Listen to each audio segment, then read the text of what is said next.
Thomas Andre மைண்ட்ல யோசிச்சுட்டு இருப்பான், நான் யாருன்னு இவனுக்கு தெரிஞ்சிருக்கு.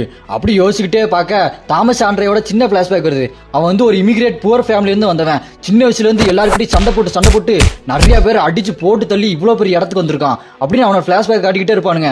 அவன் வயலன்ஸுக்கு பேர் போனவன், அவனோட பேச்சே வயலன்ஸ் மட்டும்தான் அப்படின்னு சொல்ல அவன் அப்படி பயங்கரமா காட்டுவாங்க பாருங்க. அடுத்த சீன்ல நம்ம ஹீரோவை தாமஸ் ஆண்ட்ரே அடிக்க போவான் பாருங்க.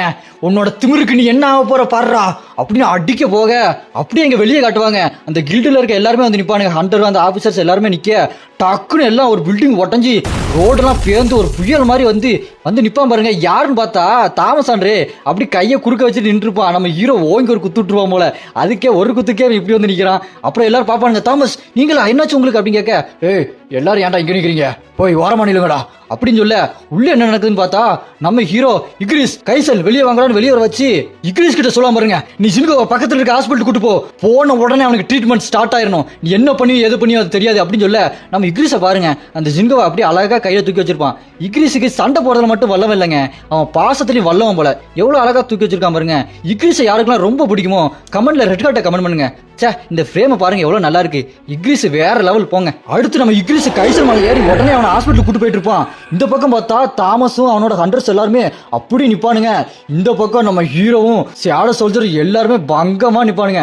வேற லெவல்ல இருக்கும். அடுத்து அவன் சிரிப்பா பாருங்க, கடைசியா எனக்கு ஒருத்தனை ஆப்னட் கிடைச்சிட்டான்டா, நான் விடிய சண்டை போட போறேன், எனக்கு டங்ஸுவை பத்திலாம் கவலை இல்லை, நான் இவனை கொல்ல போறேன்டா அப்படின்னு சொல்லிட்டு தாமஸ் ஆண்ட்ரே கத்திக்கிட்டே இருப்பான். அப்புறம் தாமஸ் ஆண்ட்ரே சொல்லுவான் பாருங்க, இப்போ கூட ஒன்று குறைஞ்சு போல, இதெல்லாம் விட்டுட்டு என்கிட்ட மன்னிப்பு கட்டு போயிரு, நான் இதை இப்படியே விட்டுடுறேன் அப்படின்னு சொல்ல நம்ம ஹீரோவோ இந்த வச்சுக்க அப்படின்ற மாதிரி விரல காட்டுவாரு.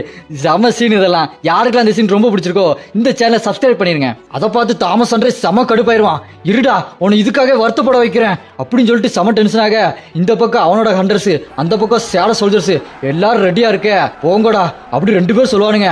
ரெண்டு பேரும் அப்படியே சண்டை போடுவாங்க பாருங்க. பெரிய வார் மாதிரி இருக்கும். மாத்தி அடிச்சுக்குவானுங்க. அவனுக்கு ஹண்டர்ஸ் எல்லாம் சீல்டு மாதிரி அப்படி தடுப்பு மாதிரி வச்சுக்க, நம்ம ஷேடோ சோல்ஜர்ஸ் எல்லாம் சீல்டாவது இதாவதுன்னு அடிச்சு தூக்கி போட்டு போய்கிட்டே இருப்பானுங்க. அவனுங்க எல்லாம் மேல பறந்து கிடப்பானுங்க. சண்டை செம பயங்கரமா நடந்துட்டு இருக்கும். தாமஸ் ஆண்ட்ரேயோ ஷேடோ சோல்ஜர்ஸ் எல்லாத்தையும் ஒத்த கையில அடிச்சு தள்ளிட்டு போய்கிட்டே இருப்பான்.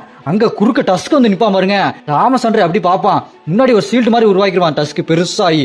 அவன் பார்த்துட்டே இருப்பான் என்ன நடக்க போகுதுன்னு பார்த்தா தாமஸ் ஆண்ட்ரே ஒரு குதிதான் பறந்து போயிட்டு ஒரு குத்து அந்த ஷீல்டு உடஞ்சிரும். டஸ்க்கு மண்டையில இருந்து உடச்சு அந்த பக்கம் போயிருவான். என்னங்க இவன் இவ்வளவு பவர்ஃபுல்லா இருக்கான் சொல்லுவான் பாருங்க. அங்க போய் நின்று வாய்ப்பு இல்ல ராஜா, இதெல்லாம் நான் தடுக்க முடியாது அப்படி சொல்லிட்டு மேல இருந்து கீழே குதிப்பான் பாருங்க. அந்த குடோனுக்குள்ள வந்துருவான். அங்க பார்த்தா ஷேடோ சோல்ஜர்ஸ் எல்லாம் அவனோட ஹண்டரை அடிச்சு படுக்கப்பட்டிருப்பானுங்க. அங்கதான் நம்ம ஹீரோ நின்றுட்டு இருப்பான். அவன் வந்ததை சைட்ல பார்த்துட்டு அப்படி நிக்க அவனும் நம்ம ஹீரோ அடிக்க ஓடிடுவான் தாமஸ்.